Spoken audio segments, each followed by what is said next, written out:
AI or artificial intelligence has been lately quite a lot in the news.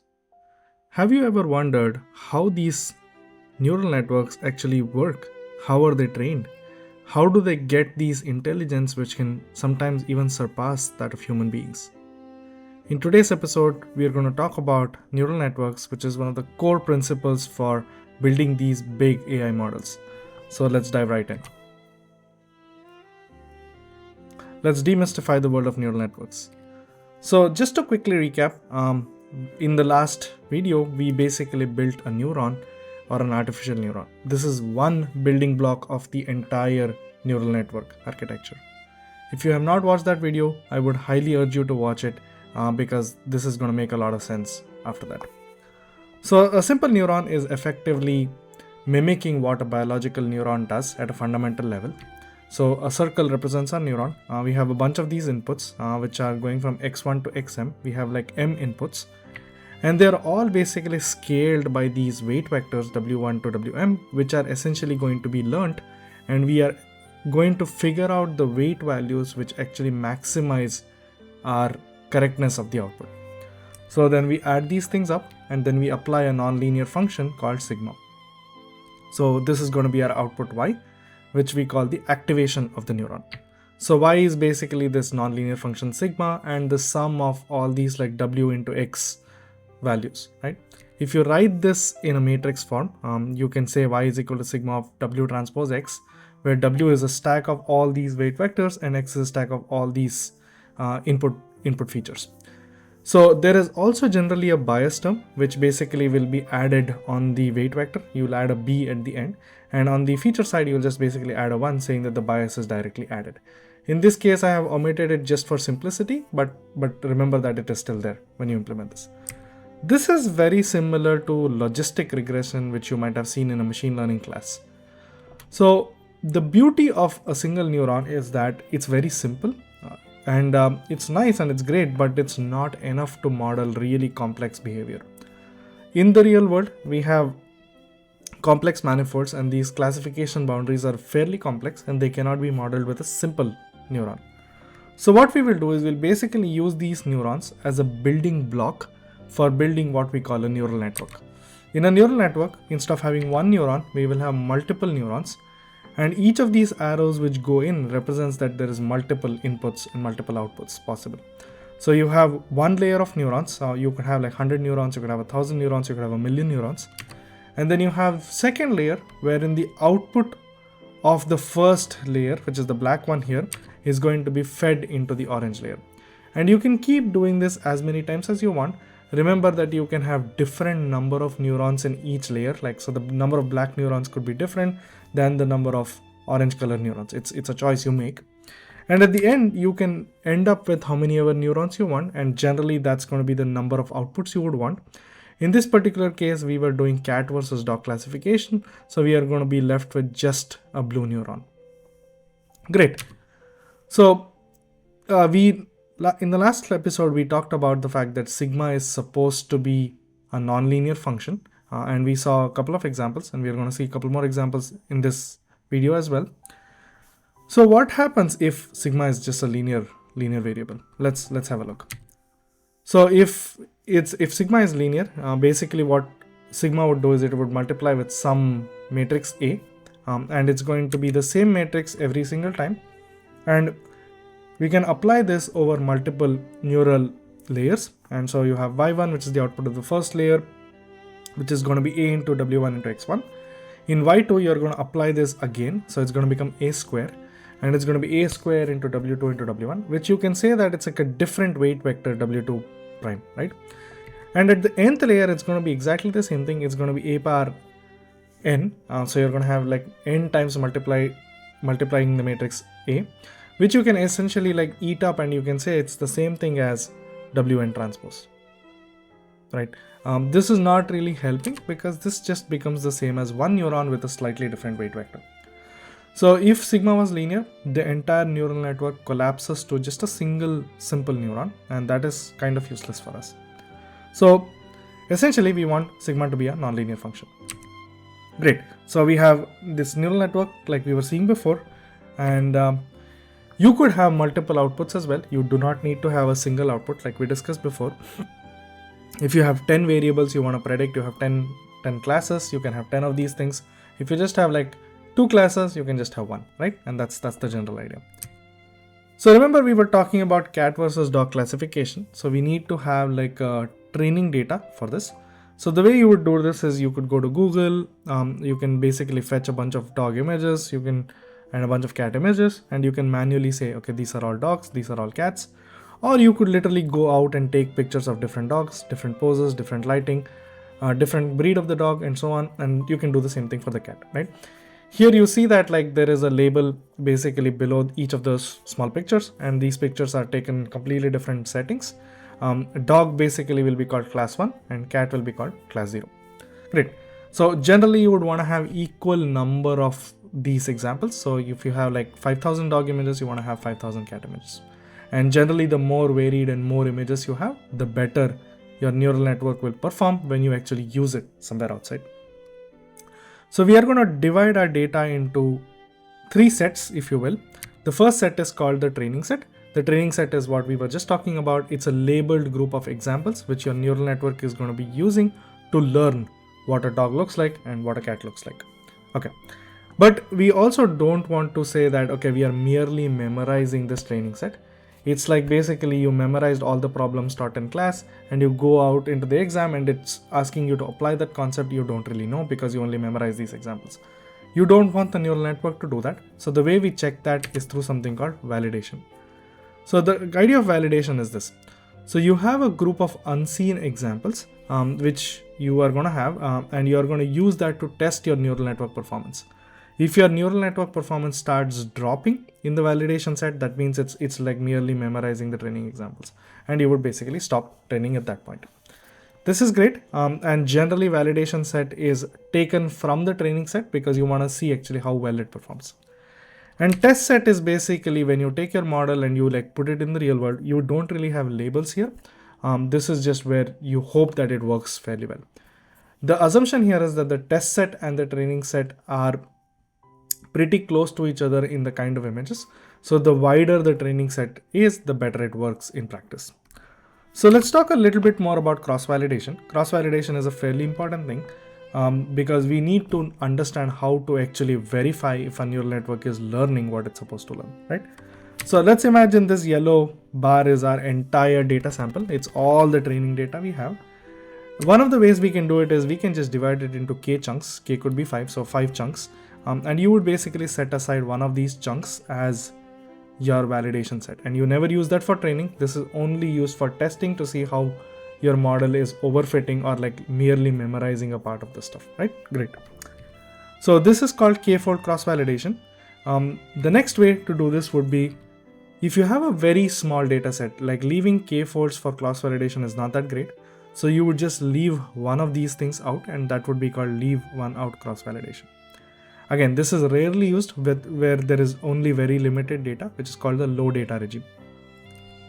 Another completely normal way of doing this is instead of doing k-folds, you basically say, I'm going to just pick a random percentage of this for cross-validation, which is not going to be used in the training samples.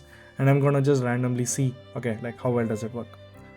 And your test set is a completely different thing. I show it here in a different color, but the hope is that it's actually similar in statistics to both your validation set and your training set. That's the idea here. Now the question is, how do we actually train this stuff, right? So you have a neural network, you initialize the weights with random values. It gives you results which are not that great, right? You want to be updating these weights in a way that your accuracy starts going up. So in order to do that, we are going to use one of the oldest tricks in the book in math, so which is basically called derivatives or calculus, right? The idea is that calculus tells you by changing one variable, how does the dependent variable change, right? And that's what we want. We want to see by changing this weight a little bit, how does my output actually change? If I change this weight to some positive number, does it actually improve my accuracy or does it reduce my accuracy? By knowing these exact knobs of how much to tweak these things and doing this over and over again, we fine tune these weights in a perfect way that we maximize the accuracy we need. So let's do that. So a derivative is defined as the limit of h tending to 0, you have this function f of x, and you basically twiddle around this f of x basically and see what the local curve is or local curvature is, right? And you're looking at the tangent plane, and that's what is denoted by this equation here. And this is called a Fréchet derivative. This is the most common kind of derivative we have seen. There are other kinds of derivatives, but we will rely on the Fréchet derivative. Note that the derivative d is a linear operator and locally behaves like the function f, and this is your first order approximation using Taylor series. So if we apply this derivative on the function f, and if it's a multiple variables and you have multiple variables as column vectors, you are going to be able to split this using partial derivatives as follows. And remember that we will also use the word called gradient, which is basically the adjoint of the derivative, which means that if your derivative is a horizontal vector, your gradient is going to be a vertical thing. For matrices, you're going to basically have something called a Jacobian, where you're going to do this for every single variable. Okay, so remember this because we are going to use these gradients in our neural network to make it function better as we go along. Okay, just to quickly recap, I'm going to show some function examples and the gradient examples so that it sort of refreshes our memory. So if the function f of x is a into x, which is a linear operator, the gradient is going to be a transpose. If it is something like x square, it's the norm of x square. In this particular case, it's very similar to how you would think of simple x square. It's actually going to be 2 into x. So if it's going to be half x transpose ax, where a is a symmetric matrix, it's going to become ax. Just one thing to remember, that if you have a linear transpose, linear matrix A, and you want to take the derivative of that, it's going to be a transpose into f prime, which is by applying the chain rule. And if it's multiplied on the right hand side, it's going to be a transpose on the right hand side. Okay, so recall chain rule from calculus 101. So if you have a function h of x, which is a composition of f and g, so it's f o g of x or f of g of x. So for single variables, you just basically apply this chain rule where you have the derivative of f prime of g and then g prime of x, right? For multiple variables, you can also basically do something similar and you do the composition operator. For gradients, the order gets swapped, and this is one important thing to keep in mind. It's super duper important for us to keep in mind if we are doing derivatives or gradients. They are related, they're adjoint of each other, but they're not exactly the same value because the order matters. Okay, so let's go ahead and apply this on a neural network. So we want to feed in an image to our neural network to classify if it's a dog or a cat. So we'll take this image. In this particular case, it has a dog, and we are going to divide it to every single pixel. Each pixel becomes an input to one of the neurons, and we will basically feed this in multiple times, right? And you have these inputs which are fed in, and then you're going to take the outputs of the first layer, the black layer, and you're going to feed it into the second layer, the orange layer. And in this case, we only have 2 layers to keep it simple, right? And the final layer is the blue layer, which is going to be our output layer. Okay, so what we want to do is we want to have some nomenclature. The input layer is this image xi. The first output of the hidden layer is yi or y1, so which is going to be sigma of xi into w1. And for the hidden layer 2, which is the orange one, is going to be y2, where y1 is fed as the input. Okay, and the output layer is going to be input is y2, and you have output layer as y3.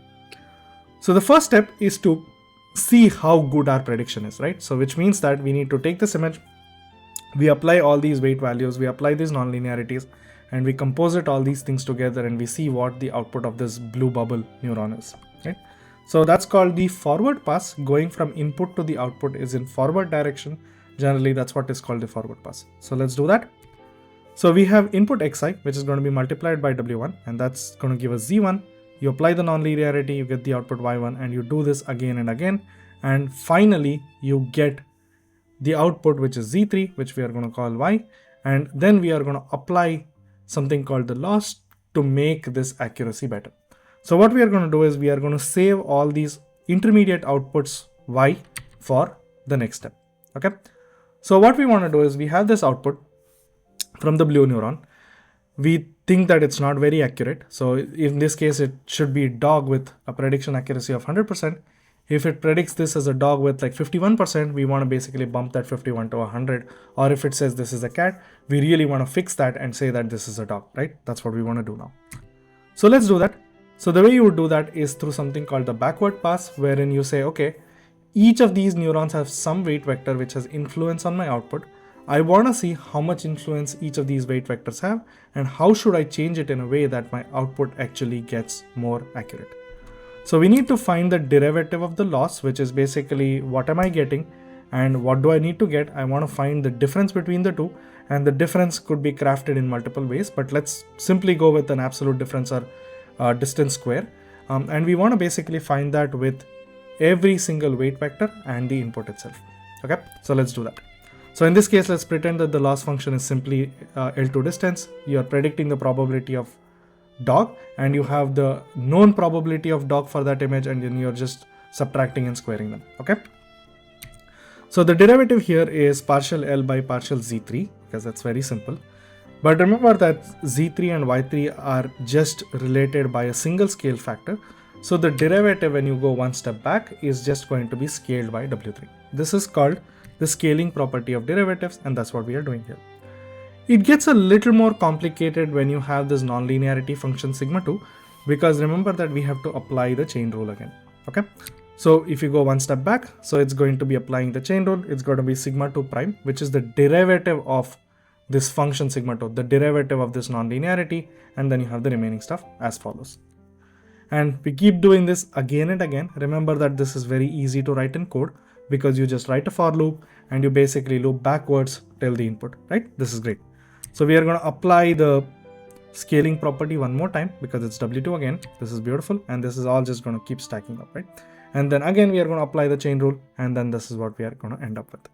Finally, this is what we are going to end up with at the input xi. Okay. This, what we just did was with respect to the derivative. If you do the gradient, you basically go in the opposite direction. And I'm just showing you that this is the direction of the backward pass. Remember that in the derivative, we went from right to left. In the gradient, we'll go from left to right. So your loop indexes do change. And this is super important for us to keep in mind. Essentially, what we are doing is we are basically stirring the pot of this equations, and we are stirring these each and every single weight values. And as we get it right, we are going to be good to go, right? And we are going to talk in a little bit about how we actually like do the training itself. But let's watch a video just to get us excited about that this really works well. Okay. So what people did is they put this on a self-driving car in the early 90s. And this worked actually really well. They could train a neural network like the one we just talked about to essentially like make a car drive on its own. So let's have a look.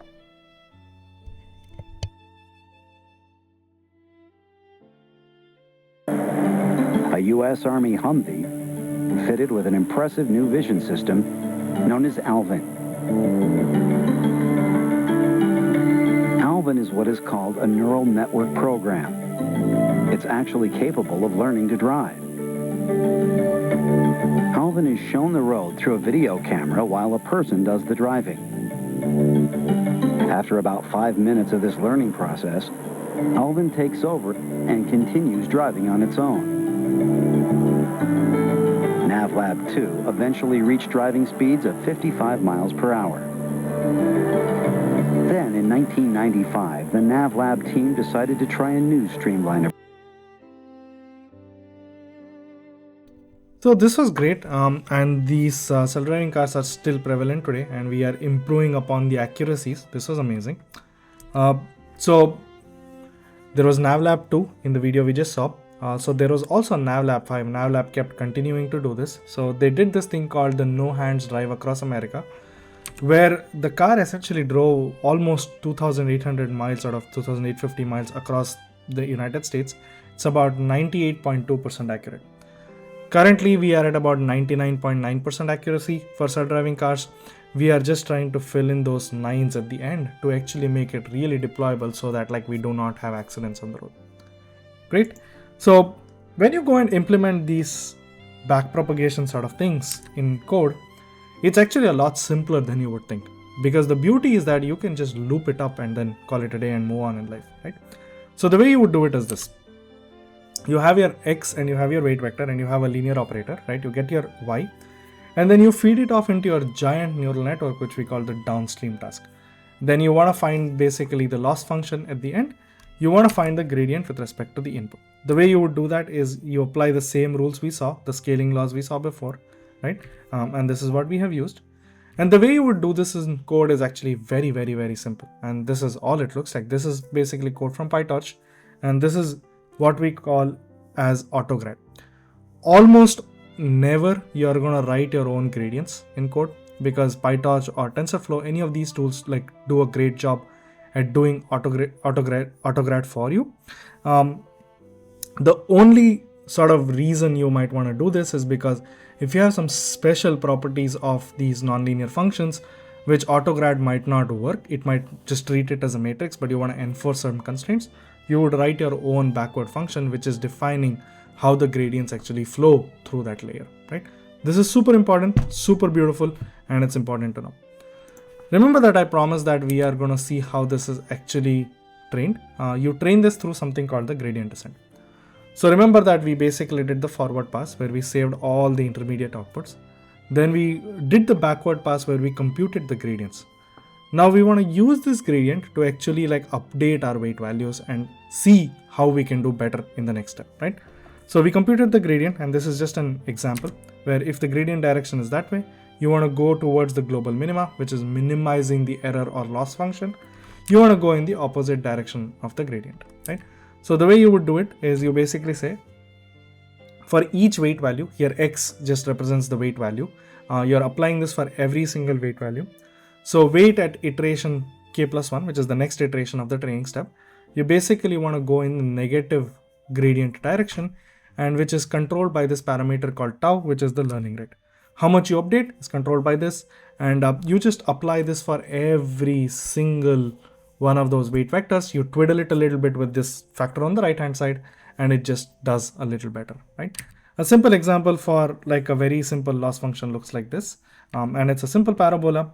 If you start at xk, your goal is to go to that minima. If you know the exact curvature of this thing, which means that there was no noise and it was perfectly convex, you can just choose the learning rate as 1 by alpha, and in one step you will converge. If you choose the learning rate twice that, you can essentially bounce off of this bound, right? So the restriction is that you want to be less than 2 by alpha, which is the local curvature which is given by the Hessian. So there are like fancy variants of these neural network training methods which essentially tell you how to restrict this so that your network does actually converge. For now, most of the cases we will just pick a bunch of learning rates and try which works well, and we will just stick with that. You look at research papers, what learning rate they use, and just start using that, and then you can start tweaking from there. So this is all great. Gradient descent assumes that there's one global minima, which means that it's a convex function and it works well. That it doesn't matter too much where you start, as long as your learning rate is set fairly well, this should work, right? But when you actually plot the loss surfaces for these neural networks, you'll see that they're like almost never rarely convex, right? The question is, how does this still work? Does this even make sense, right?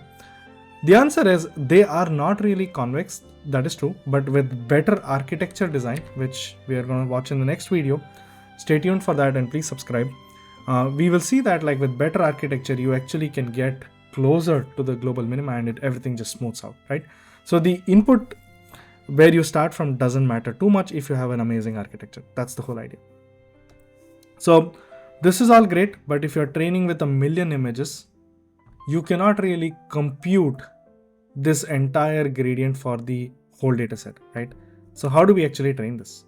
So you want to ideally compute the gradient on the entire set, but that's not always possible. If you have 1 million images, that won't even fit in your GPU RAM, right? So how do we do this? So we do this in something called as mini batches. The idea is that you just take some small set of examples from your training set. So something like 32 images out of 1 million images. And you pretend that these 32 images have the characteristics of that 1 million image dataset, right? And this is called a mini batch. And then what we do is we basically do gradient descent on only this small mini batch. And this is called stochastic gradient descent, because stochasticity comes from the fact that there's a little bit of noise in this approximation. And a lot of times this is amazing because it actually helps us get out of these local minimas, because it bounces around a little bit and it can actually help us get better to a global minimum. Of course, it makes it faster and actually doable on a smaller GPU, right? So you can also look up for better optimizers like Adam, RMSprop, Autograd, or Ada Delta, which do this much better. So let's just quickly recap how we actually train the entire model. The first step is we obtain our data, we split it into training and validation sets. So we can use any cross-validation method we have discussed before. Remember that we don't have the test set here, so we are basically pretending that the validation test is the test set and assuming that the distributions of the training set, the validation set, and the testing set are similar to each other. Then we choose a network of our choice. So we build something like a multi-layer perceptron or a convolution neural network or anything else, and we pick the hyperparameters we think will work. The general rule of thumb is that we pick hyperparameters based on already published works. If you're doing something for the first time, you have to do a lot of cross-validation and trial and error to figure this out. And stay tuned for the next video, because I'll give you a bunch of like rules of thumb where you can sort of start from. Then you pick basically your loss function L. Again, we are going to talk about this in the next video. Stay tuned and subscribe for the channel. And then in the next step, we perform the training procedure, which involves a bunch of steps.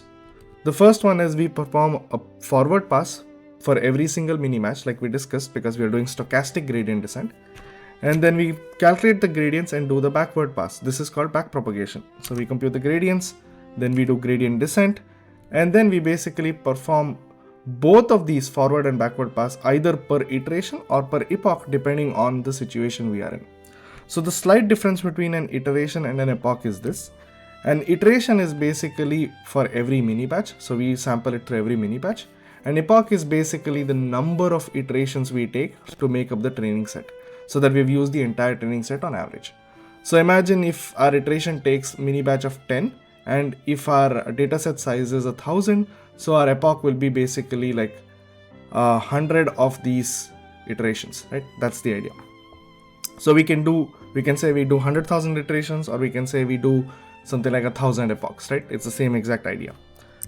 So then we basically check for validation accuracy every so often. We can do this at every iteration level or every epoch level, that's up to us. So we plot it out.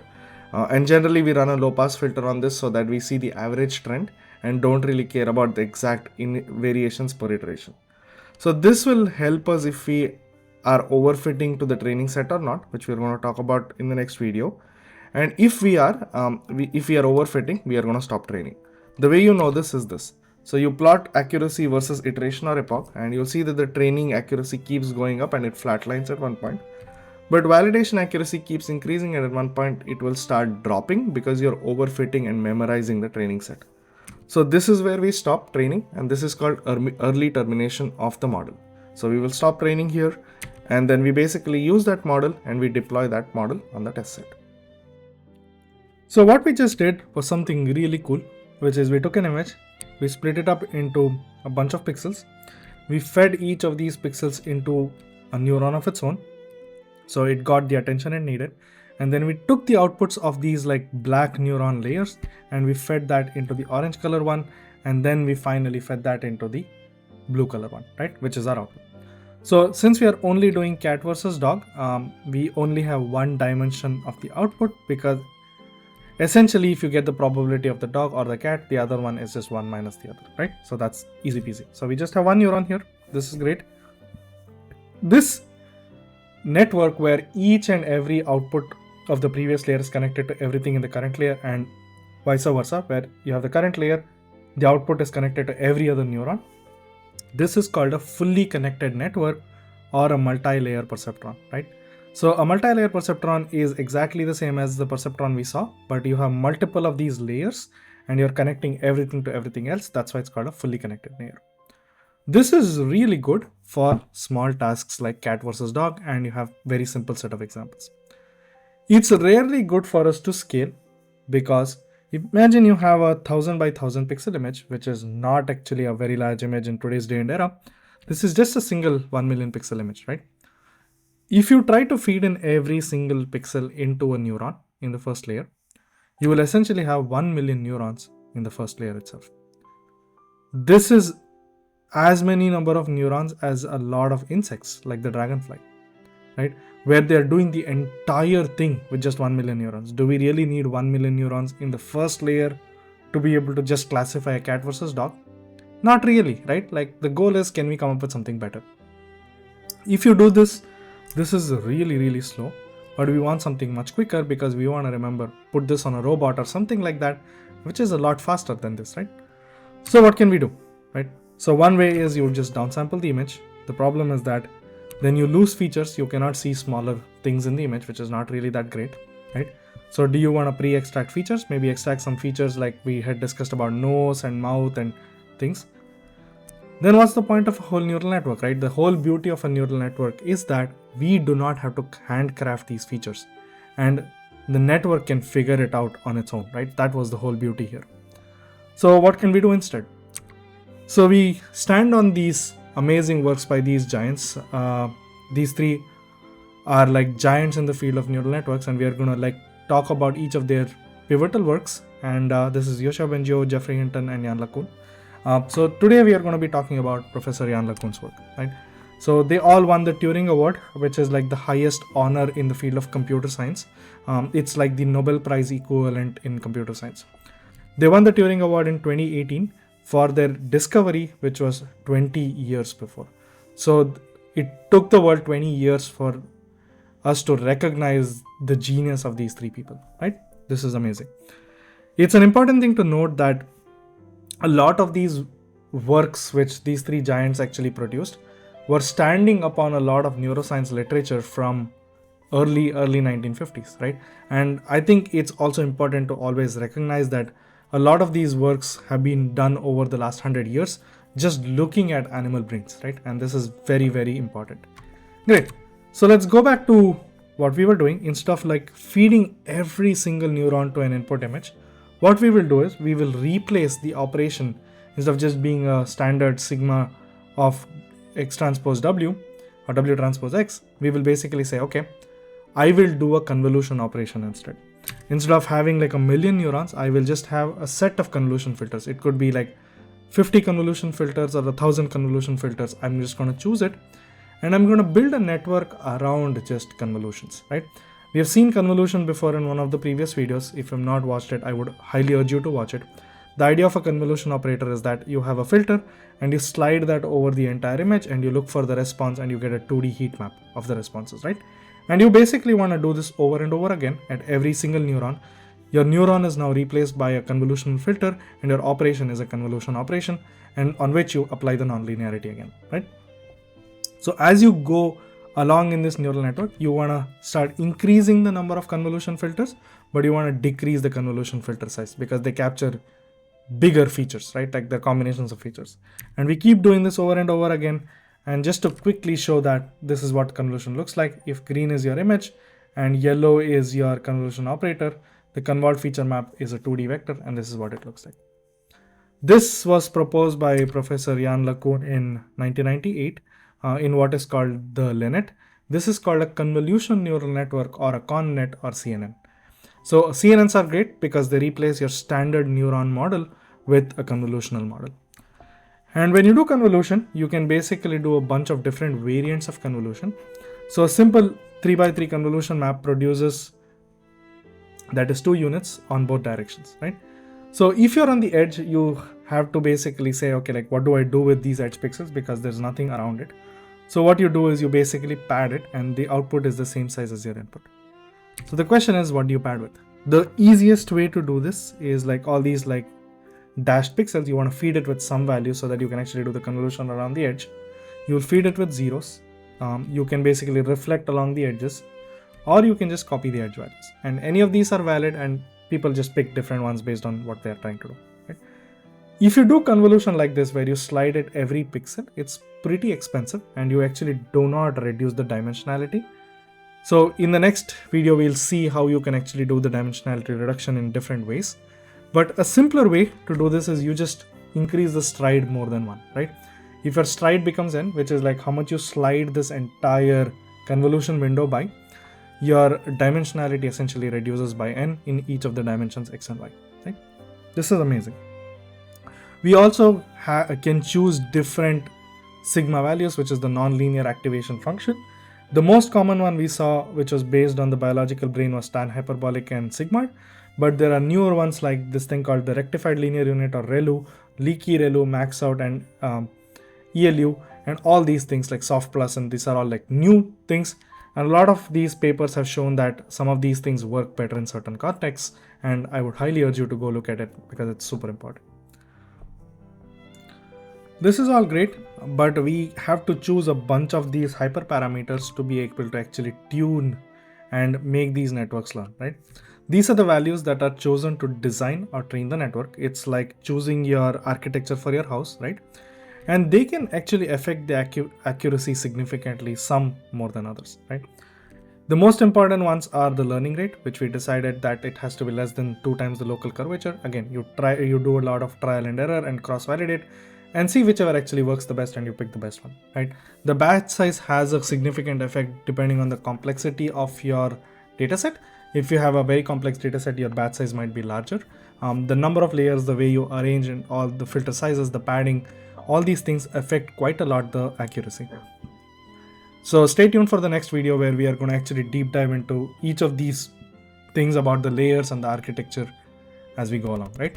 And that's important because it needs its own video, and I'm not going to cover it now. This is great. So, but the question is, what do these neural networks actually see, right? So this is an example for a digit classification neural network wherein you draw the digit like 0 to 10, 0 to 9, and it tries to see whichever these numbers are, right? It has 10 classes, 0 to 9. So you'll see that like the input is on the bottom here, the 0, and you will see that the activation on the first layer is looking for these like curvy shapes, and as you go along they're looking for something a lot more abstract, and it's really hard for a human to guess what is going on, right? So I will have a future video coming up of how you can actually visualize these neural networks and how people can see, okay, like what is each neuron actually seeing, right? This is one rudimentary way of doing it where you just like pass in an input and just see, okay, what is this neuron actually like producing as an activation, right? That's the rudimentary way. The better way is to say, okay, like what input will actually maximize the output of this neuron? And we are going to look at that in one of the future videos. So stay tuned for that as well. So this is all great. The question is, all I just talked about was classification. When you try to deploy these things, you might want to do something like regression. The question is, how do we do that? So let's just quickly recap what is the fundamental difference between classification and regression. So classification is what we just saw, which is basically predicting discrete values. For example, it could be as simple as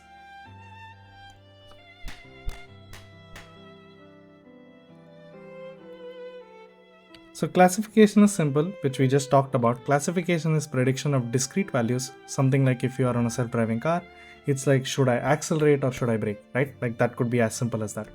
Regression is basically predicting some continuous value, like the amount of steering on a car, right? Let's look at an example we actually developed quite a long time ago during my PhD, which is called the homing vector estimation. So when you have like a robot, you basically want to be able to go back to where you came from, right? If you have GPS, this is very simple because you just look at the GPS coordinates of your home and then you essentially navigate back. It becomes really complex if you're trying to navigate in like a scenario like a forest, wherein it's really hard for you to maintain visual landmarks, right? So what people currently do is they maintain a full 3-dimensional map and they basically backtrack their position. This is really expensive for small aerial robots, so you can't really do that, right? So we took inspiration from biology, like ants and bees. What they do is they just maintain a vector back to home. They implicitly store these landmarks somewhere, and it's not like doing a full-fledged sort of like 3D reconstruction of the scene, right? Like SLAM. So that's what we tried to do. We said, okay, like we just want to basically learn at different positions where the homing direction would be. This is like a direction vector pointing to the home direction, something like a compass but more visual, right? So the way we did this is we leveraged the things we have seen in the TagSlam video from before. So we said, okay, you have a camera moving on these like April grid. and you basically have a bunch of these features of the New York skyline, right? We decided arbitrarily that this tag's left bottom corner, tag 10, as the origin. And since we actually could reconstruct this entire scene, we had a training data for saying, okay, where the actual homing vector is. The question was, can the network actually predict this accurately, right? And this is what these tags look like. And this is what the images actually look like. So the idea was that we had this vector which pointed in that direction, which would tell our robot which direction it should go back in the image plane, right? To get the ground truth, we basically did tag slam, which is basically what we used GTSAM for, and we did a bunch of factor graph stuff. I would highly urge you to watch this video on factor graphs because it's a lot of math, but it's really beautiful and really elegant and very important. So with this, we basically got, for every single image, we basically got a ground truth location, and we basically could find the vector in the image plane. So we call this the homing net. The idea was that you take an image, you feed this into a neural network, and it would predict basically a homing vector wherein the norm of this vector would be 1, right? And it essentially gave me the yaw direction. So our predictions are fairly accurate. If this was the ground truth, we could basically predict within about a couple of degrees within that. And with this, we could essentially navigate like a robot to go back home just based on the current image. This is really good because the network was really small. It was just a few kilobytes. It was much better than saving the entire SLAM map, right? This is great. So a similar concept has been used in multiple papers. The similar idea. The idea is that like you want to be able to just look at the camera feed and be able to predict what steering input I should give for the next step, or what steering input do I actually have, because sometimes the calibration on your steering wheel actually goes off, right? This can be used to sort of like recalibrate and re-predict your steering angle. And this could be done in really harsh conditions using something called an event camera. Stay tuned for this channel and basically subscribe for a detailed in-depth video on what an event camera is. It's a very cool sensor which is based on how the biological eye works. Just to quickly recap, so why do we need a neural network? How is a neural network trained? If you have a small amount of data, how do you use a validation set? Because you don't want to throw away a lot of data for validation, right? Why do we need convolution neural networks? Why do simple neural networks not suffice? What is the difference between classification and regression? Stay tuned next time for a deep dive into the neural network architectures. See you next time. Take care. Bye-bye.